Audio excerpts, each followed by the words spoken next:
So ఈరోజు episode వచ్చేసి delta lake. దీంట్లో మనము అసలు డెల్టా లేక్ ఎందుకు వచ్చింది, దాని రీజన్ ఏంటి, దాని అడ్వాంటేజ్ ఏంటి చెక్ చేద్దాం. సో మనం ఇప్పుడు ఎపిసోడ్ 5లో ఉన్నాము. టాపిక్ వచ్చేసి డెల్టా లేక్. సో మనం 3 and 4లో work spaces and Unity Catalog చూసాం కదా. సో 5లో మనము డెల్టా లేక్ని అర్థం చేసుకునే ముందు అసలు అది ఎందుకు వచ్చింది, అది ఏ ప్రాబ్లమ్ని అడ్రస్ చేసింది, దానివల్ల బెనిఫిట్స్ ఏంది, ఎట్లా డేటాబేస్ దానివల్ల అడ్వాంటేజ్ ఇస్తుంది కస్టమర్స్కి, అవన్నీ డీటెయిల్గా చూద్దాము. ఎపిసోడ్ లాస్ట్ వరకు చూడండి. మనము డెల్టా లేక్ అంటే ఏంది అని అర్థం చేసుకునే ముందు అసలు అది ఎందుకు దాని అవసరం వచ్చింది, దాన్ని ఎట్లా హెల్ప్ అవుతుంది ఎంటర్ప్రైజెస్కి అని చూద్దాం. అసలు actually problems which caused make delta lake come in to existence. So Delta lake అనేది రాకముందు అండ్ డెల్టా లేక్ వచ్చినాక ఏమేమి ప్రాబ్లమ్స్ని అడ్రస్ చేసిందో చూద్దాం. For example regular daily loads తీసుకుంటే మనకి మిడ్ నైట్ లోడ్స్ జరుగుతూ ఉంటాయి. లైక్ నైట్ 12 నుంచి, ఎందుకంటే business closure end of the day అవుతుంది కాబట్టి నైట్లీ లోడ్స్ జరుగుతూ ఉంటాయి. సో లెట్స్ సే ఒక ఎగ్జాంపుల్ తీసుకుంటే, బ్యాడ్ ఎగ్జాంపుల్ తీసుకుంటే మిలియన్స్ ఆఫ్ రికార్డ్స్ లోడ్ అవుతూ ఉంటాయి. And let's say 50 to 60% data load అయిన తర్వాత ఫెయిల్ అయిపోయింది అనుకోండి. Let's say source side counts వచ్చేసి లైక్ 60 million ఉంటే, టార్గెట్ సైడ్ కౌంట్స్ వచ్చేసి లెట్స్ సే 20-30 million ఉన్నాయి అనుకోండి. అప్పుడు రిపోర్ట్ జనరేట్ చేస్తే ఆ పర్టికులర్ డేటా పైన మ్యాచింగ్ ఉండదు అండ్ యూజ్ ఉండదు. ఫస్ట్ ఆఫ్ ఆల్ అది అన్మ్యాచింగ్ డేటా అండ్ యూజ్ ఉండదు. దానివల్ల ప్రాబ్లం ఏమవుతుందంటే ఎంటర్ప్రైజెస్కి చాలా కాస్ట్, ఎందుకంటే దాన్ని మళ్ళీ ఫిక్స్ చేయాలి, దాన్ని అడ్రస్ చేయాలి, ఎక్కడి నుంచి ఫెయిల్ అయిన పాయింట్ నుంచి మళ్ళీ డేటాని రీస్టార్ట్ చేసి కరెక్ట్గా రాసి మిస్టేక్స్ లేకుండా, ఎందుకంటే హాఫ్ కమిట్స్ జరుగుతాయి, ఒక్కొక్క టేబుల్ ఒక్కొక్క దగ్గర ఎండ్ అయిపోతుంది. సో ఫెయిల్యూర్స్ అనేది కామన్గా జరుగుతుంటాయి. దాన్ని ఎట్లా అడ్రస్ చేయాలి అనే ఒక ప్రాబ్లం నుంచి పుట్టిందే ఈ డెల్టా లేక్ కాన్సెప్ట్ అనమాట. సో ఇప్పుడు మనం చూస్తే డైలీ లోడ్స్లో ఫ్రీక్వెంట్గా మనకు వచ్చే సోర్స్ సిస్టమ్స్ వచ్చే డేటా వచ్చేసి సిఎస్వి ఫైల్ ఉండేది ఒకప్పుడు. CSV text files, Jason files, తర్వాత పార్కే ఫైల్స్ అని. సో లార్జ్ ఎంటర్ప్రైజెస్లో అంటే ఇవన్నీ ఎందుకు వచ్చినాయి, స్పేస్ అనే ఇష్యూని, స్టోరేజ్ స్పేస్ అనే ఇష్యూని అడ్రస్ చేయడానికి పర్టికులర్ ఫైల్ టైప్స్ మారుతూ వచ్చినాయి అనమాట. సో ప్రాబ్లం వచ్చేసి ఇప్పుడు స్టోరేజ్ అనేది ప్రాబ్లం కాదు ఎంటర్ప్రైజెస్కి. సో ఎంత క్వాలిటీ ఉంది ఆ డేటాలో, అంటే ఎంత ట్రస్ట్ వర్ది ఆ డేటా అనేసి, అది రియల్ ప్రాబ్లం అయింది. యాక్చువల్లీ స్టోరేజ్ అనేది ప్రాబ్లం కాదు ఇప్పుడు. సో ఇప్పుడు ప్రాబ్లం ఏమవుతుందంటే, లెట్స్ ఏ పైప్లైన్స్ ఫెయిల్ అయినాయి, మిడిల్ ఆఫ్ ద లోడ్స్లో ఫెయిల్ అయినప్పుడు ఒక బ్యాడ్ ఎగ్జాంపుల్ తీసుకుందాం. ఏంటంటే ఇప్పుడు for example orders, customers, sales, చాలా డిఫరెంట్ డేటా, మల్టిపుల్ టేబుల్స్లో డేటా తీసుకుంటే ఫెయిల్ అయినప్పుడు ఏమవుతుందంటే కమిట్స్ జరుగుతూ ఉంటాయి. బేసికల్లీ ఎంతవరకు డేటా రాసింది, ఎక్కడి నుంచి ఫెయిల్ అయింది, బేసికల్లీ కమిట్ ఎంతవరకు అయింది అని చెప్పి చూస్తే ఒక్కొక్క యూజర్కి ఒక్కొక్క లాగా కనిపిస్తుంటుంది డేటా, ఎందుకంటే అది హాఫ్ వే కమిట్ అయింది అండ్ అది బేసికల్లీ హాఫ్ బేక్డ్ థింగ్ అనమాట. అట్లా కమిట్స్ ఇంప్రాపర్ కాకపోతే ఏమవుతుందంటే ఒక్కొక్క స్ట్రీమ్ వాళ్ళకు ఒక్కొక్క డేటా కనిపిస్తూ ఉంటుంది. సో బేసికల్లీ పార్కే అనే ఫైల్ని చూసుకుంటే మనకు అదేంటంటే ఫాస్ట్, కాకపోతే దాని ఫాస్ట్నెస్ వల్ల కూడా మనకి అడ్వాంటేజ్ తో పాటే డిసడ్వాంటేజ్ కూడా ఉంది. ఏంటంటే అది ఎంత ట్రస్ట్ వర్ది డేటా, అది ఎంత రిలయబుల్ అనేది క్వశ్చన్ మార్క్ ఇంకా స్టిల్ ఉంటుంది అనమాట. సో డేటా వచ్చేసి సైలెంట్గా ఏమైపోతుంది, అప్పుడప్పుడు మల్టిపుల్ యూజర్స్ వర్క్ చేస్తుంటే ఓవర్ రైడ్ అయిపోతుంది. సమ్ ఇంజనీర్ మల్టిపుల్ కమిట్స్ చేస్తుండే డిఫరెంట్ డేటాతోని. సో అట్లా డిఫరెంట్ ఇష్యూస్ ఉంటాయి అనమాట. సో ఇప్పుడు పార్షల్ రైట్స్ అంటే ఏందనేది చూద్దాము. ఇప్పుడు లెట్స్ ఏ 100 ట్రాన్సాక్షన్స్ జరిగినాయి, బ్యాంక్ ఎగ్జాంపుల్ తీసుకుంటే A to B, like A నుంచి Bకి ట్రాన్స్ఫర్ అయింది. A నుంచి B అంటే A అనేది ఒక బ్యాంక్, B అనేది ఒక బ్యాంక్ అనుకుంటే 50 ట్రాన్సాక్షన్స్ జరిగినాక 50 ఇక్కడ నుంచి 100 ట్రాన్సాక్షన్స్ అయినట్టు కనిపిస్తాయి, కానీ బ్యాంక్ బి దగ్గరికి వెళ్ళి చూస్తే 50 ఉంటుంది. అది పార్షల్ అనమాట, పార్షల్ రైట్. సో ఆ ఏకి బీకి మధ్యలో మిస్కమ్యూనికేషన్ ఉంటుంది. దానివల్ల ఇప్పుడు డర్టీ రీడ్ గురించి చెప్పాలంటే ఒక లెట్స్ ఒక హాస్పిటల్లో డాక్టర్ అండ్ పేషెంట్ డేటా ఉంది, ఫార్మసిస్ట్, ఈ ముగ్గురు మధ్యలో ఇప్పుడు లెట్స్ డాక్టర్ పేషెంట్ని డయాగ్నోస్ చేసి అన్ని ప్రాబ్లమ్స్ రాస్తూ వెళ్ళి లాస్ట్కి ఇంకో కొత్త ప్రాబ్లం ఏదో పెన్సిలినో ఏదో ఇవ్వాలి, దాని టాప్ ఆఫ్ ఎవ్రీథింగ్ వాట్ అనేసి డిసైడ్ చేసి అది రాసిండు కానీ కమిట్ ఇవ్వట్లేదు, అంతకుముందు అన్నీ ఉన్నాయి.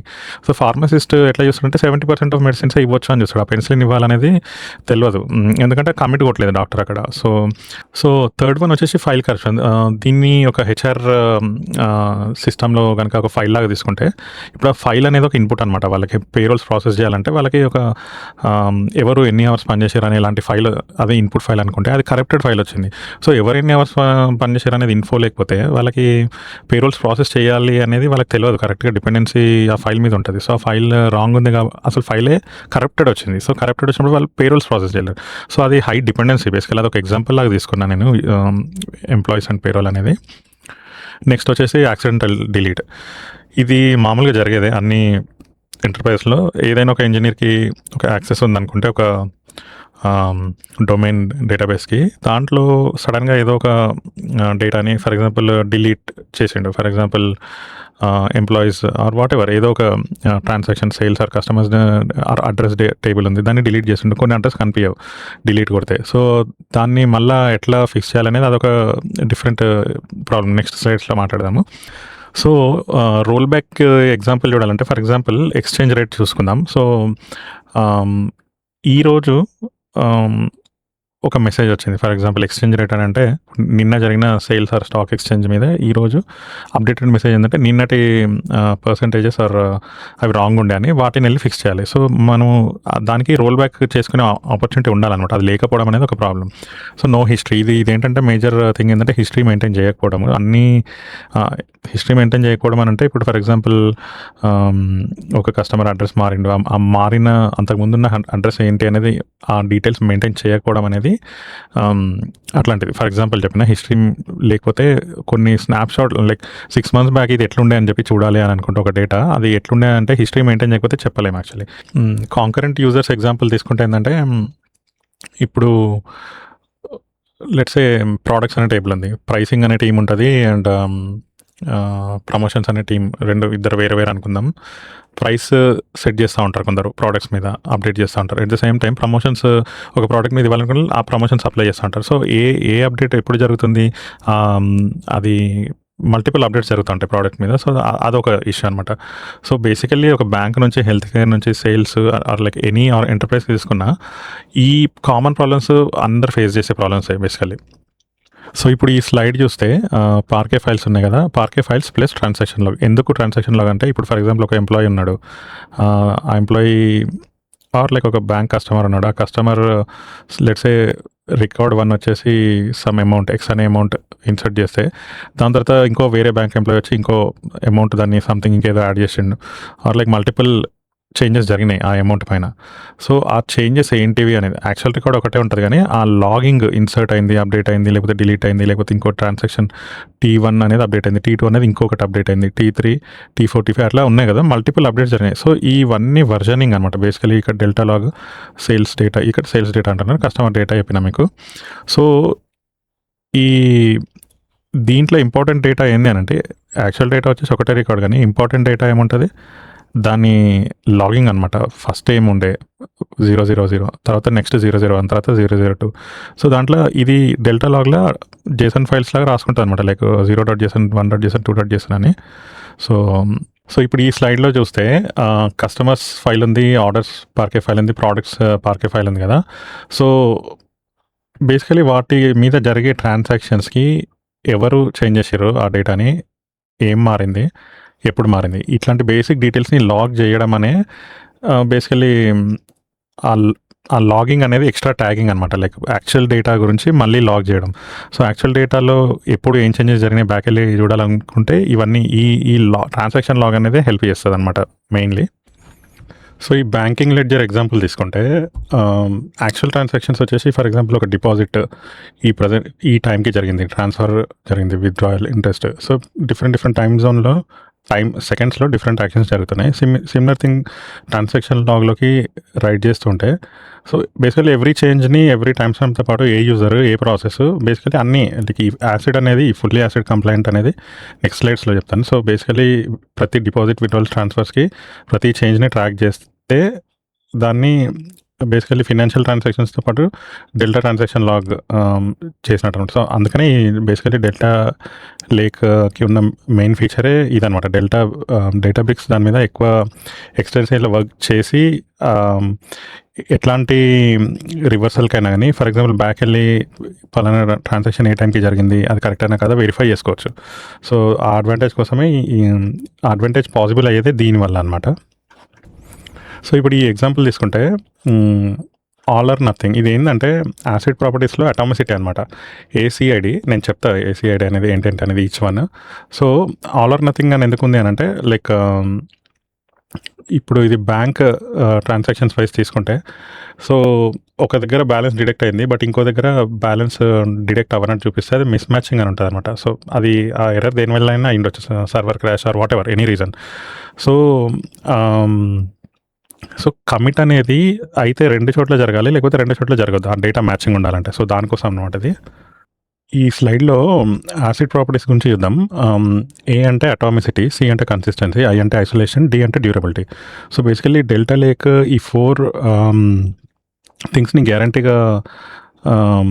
గ్యారంటీ ప్రొవైడ్ చేస్తుంది కాబట్టి దీనికి ఇంత హ్యూజ్ ట్రస్ట్ వర్తీ అనమాట. ఈ 4 ప్రాపర్టీస్ వల్ల ఆ డేటా ట్రస్ట్ వర్తీ వస్తుంది.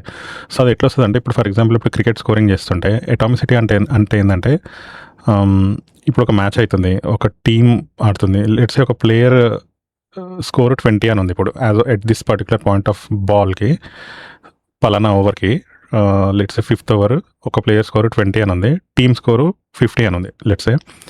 సో ఆ 5.1 అనే బాల్కి అంటే 6th ఓవర్లో ఫస్ట్ బాల్ 5.1 అనే ఓవర్స్కి ఒక ప్లేయర్ 6 కొట్టిండు అనుకుంటే ఆయన స్కోరు 20 నుంచి 26 వెళ్ళాలి. టీమ్ స్కోర్ 50 ఉండే, 50 నుంచి 56 కావాలి. సో ఇప్పుడు అటామిసిటీ అనేది ఏం మేక్ష్యూర్ చేస్తుందంటే ఇప్పుడు 6ని ప్లేయర్ దాంట్లో యాడ్ చేశారు కానీ ఆర్ టీమ్ స్కోర్లో 50 నుంచి 56 అయింది, బాల్స్ 5 ఓవర్స్ నుంచి 5.1 అయింది, కానీ ప్లేయర్ స్కోర్లో 20 నుంచి 20 ఉంది. సో అది ఇన్కరెక్ట్. సో కమిట్ చేస్తే ఈ 6 అనే యాడ్ ప్లేయర్ స్కోర్లో అండ్ ఇండివిజువల్ ప్లేయర్ స్కోర్లో at the same time team స్కోర్లో కూడా కమిట్ కావాలి, at the same time ball కూడా ఇంక్రీజ్ అవ్వాలి అండ్ అతను ఆ ప్లేయర్ ఎన్ని బాల్స్ ఆడింది అనేది కూడా ఇంక్రీజ్ కావాలి. సో అది ఆ కాన్సెప్ట్ వచ్చేసి atomicity. If your commit everywhere అని. కన్సిస్టెన్సీ అంటే ఏంటంటే ఇప్పుడు లెట్స్ ఒక ప్లేయర్ 10 ఓవర్స్ ఆడిండు, లైక్ 11th ఓవర్లో అప్డేట్స్ సరిగా జరగట్లేదు. So basically even if the player is playing correct updates జరగట్లేదు. సో వ్యాలిడిటీ పోతుంది. సో అది పోకుండా ఉండాలంటే ఫ్రీక్వెంట్ అప్డేట్స్ కరెక్ట్గా జరుగుతూనే ఉండాలన్నమాట. సో అది కన్సిస్టెన్సీ మెయింటైన్ చేయడం అనమాట దాన్ని. ఐసోలేషన్ చూద్దాం ఇప్పుడు. ఐసోలేషన్ ఏంటంటే ఇప్పుడు ఆడియన్స్ స్కోర్ చెక్ చేసేటప్పుడు మోస్ట్లీ ఏం జరుగుతుందంటే ఇప్పుడు ఒక డెసిషన్ మేకింగ్ ఉంటుంది, లైక్ థర్డ్ ఎంపైర్ డెసిషన్ తీసుకుంటున్నాడు ఆర్ లైక్ ఎవ్రీ బాల్ వేయగానే స్కోర్ ఇంక్రీజ్ అవుతా ఉంటే లైక్ ఆడియన్స్ స్కోర్ చెక్ చేస్తారు.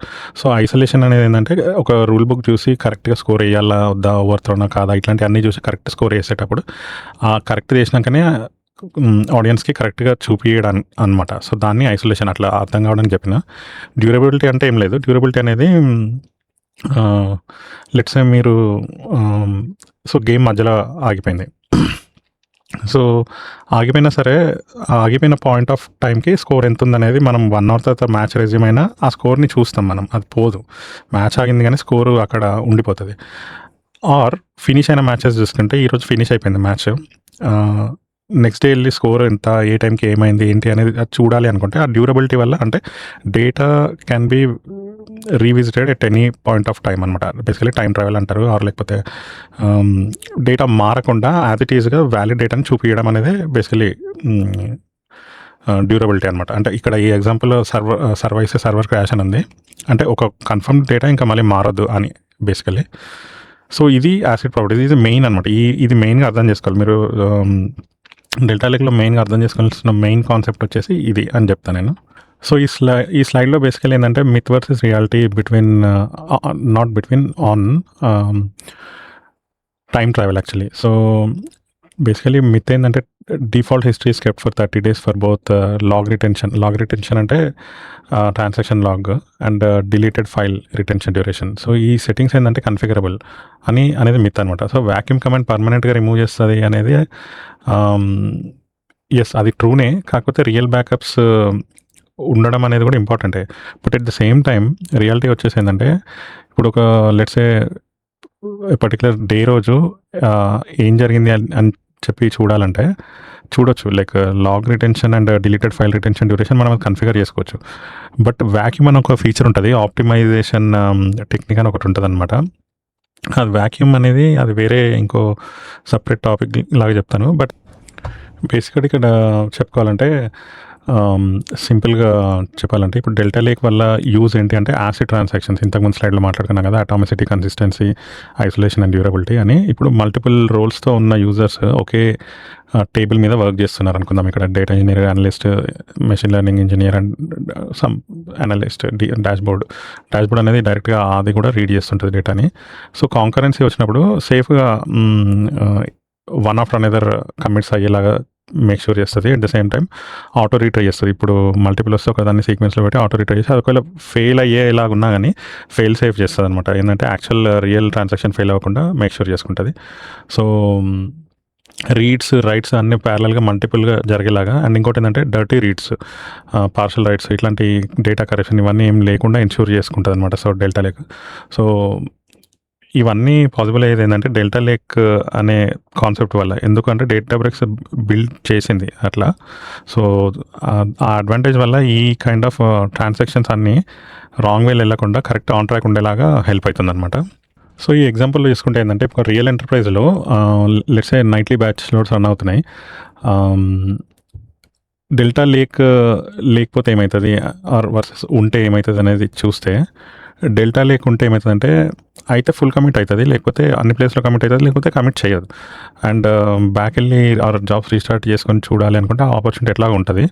లేకపోతే మాత్రం అది పార్షియల్ కమిట్స్ అయ్యి లైక్ అన్నీ డిఫరెంట్ ఇష్యూస్ వస్తే అవన్నీ ఫిక్స్ చేయాలంటే చాలా నైట్‌మేర్ అనమాట. సో, డెల్టా లేక్ వల్ల మెయిన్ అడ్వాంటేజ్ ఉంది అని చెప్పడానికి ఈ స్లైడ్ అంతే.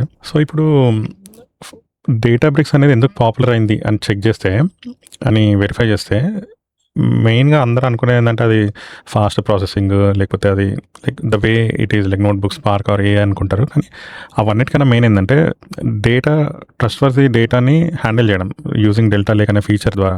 సో, బేసికల్లీ అదొక biggest reason thousands of companies, enterprises వాటికి డేటాబ్రిక్స్ అనే ప్లాట్‌ఫామ్‌ని అడాప్ట్ చేసుకున్నారనమాట. సో, ఆ డేటాని అంత హ్యూజ్ డేటాని హ్యాండిల్ చేసేటప్పుడు వాళ్ళకు ఉన్న లిమిటెడ్ టైమ్‌లో బెస్ట్ డెసిషన్ మేకింగ్ చేయాలి. లైక్ ఫర్ ఎగ్జాంపుల్ నిన్నటి డేటా నిన్న బిజినెస్ ఎండ్ అయిపోయింది. లైక్ నైట్ 8 పీఎంకి బిజినెస్ ఎండ్ అయిపోయింది అనుకుంటే డేటా ఆల్ సోర్స్ నుంచి డేటా వచ్చింది.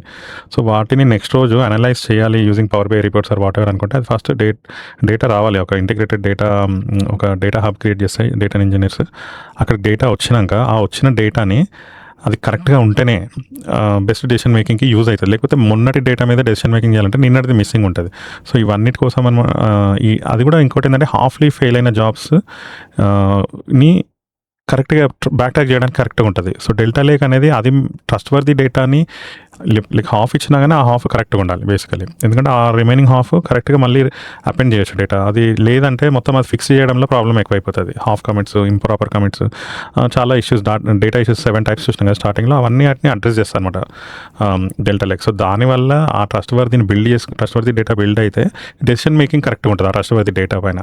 సో, అందుకని డెల్టా లేక్ పాపులర్ అయిందనమాట. సో, అందుకని జస్ట్ అది అర్థం అవ్వడానికని కరెక్ట్‌గా ఆ ట్రస్ట్‌వర్తీ డేటా వల్ల డెసిషన్ మేకింగ్స్‌కి ఈజీ అయ్యి time saving, money saving and best decision తీసుకోవడానికి పాసిబిలిటీ ఉంటది కాబట్టి డెల్టా లేక్ అంత ఇంపార్టెంట్ ప్రోడక్ట్ ఆఫ్ డేటాబ్రిక్స్ అయింది యాక్చువల్లీ దానివల్ల. సో, ఇప్పుడు మొత్తము స్టార్టింగ్ నుంచి చెప్పుకున్నంత రీక్యాప్ చేసుకుందాం. ఏందంటే ఇప్పుడు మనకి రీక్యాప్ చేస్తే క్విక్‌గా మనం ఏం చూసినాము మల్టిపుల్ ఫైల్ ఫార్మాట్స్ ఉంటాయి. సో, అవన్నీ ఏందంటే స్టోరేజ్‌ని అడ్రెస్ చేయడానికి వచ్చినాయి. సీఎస్‌వి, జేసన్, పార్క్ అనేది. సో, దీనికి యాసిడ్ ప్రాపర్టీస్ యాడ్ చేస్తే ఏమైతది atomicity, consistency, isolation and durability అనేది 4 ప్రాపర్టీస్ యాడ్ చేస్తే ఏమైతది ట్రస్ట్‌వర్తీ డేటా బిల్డ్ అయితది బేసికల్లీ. సో, దానికోసం ఏంది పార్కే ఫైల్ ఉంటే దానికి ట్రాన్సాక్షన్ లాగ్ యాడ్ చేయడం అండ్ యాసిడ్ ప్రాపర్టీస్ గ్యారంటీ చేయడం. టైమ్ ట్రావెల్ అనేది బెస్ట్ ఆపర్చునిటీ 30 డే లిమిట్స్‌తోని పెట్టి కాన్కరెంట్ రైట్స్ అంటే లైక్ మల్టిపుల్ పీపుల్ వర్క్ చేస్తుంటే ఒకేసారి ఇంప్రాపర్ కమిట్స్ కొట్టకుండా ఒక లైన్ తర్వాత ఒకళ్ళది సేఫ్ కాన్ఫ్లిక్ట్ హ్యాండ్లింగ్ చేయడం. సో, ఇవన్నీ ఉన్నాయి కాబట్టి డెల్టా లేక్ వల్ల ఇవన్నీ పాసిబుల్ అయితున్నాయి కాబట్టి డేటా ట్రస్ట్‌వర్తీ ఉండడం వల్ల బెస్ట్ అనాలిసిస్ చేసుకోవడానికి హెల్ప్ అయితుంది. సో, అది ఎట్లా హెల్ప్ అయితుంది, ఎట్లా డీటెయిల్‌గా చూడాలనుకుంటే మనం ఇప్పుడు నెక్స్ట్ ఎపిసోడ్‌లో ఒక డెల్టా టేబుల్ క్రియేట్ చేసి చూద్దాం అసలు అది ఎట్లుంటదనేది. Thanks for watching.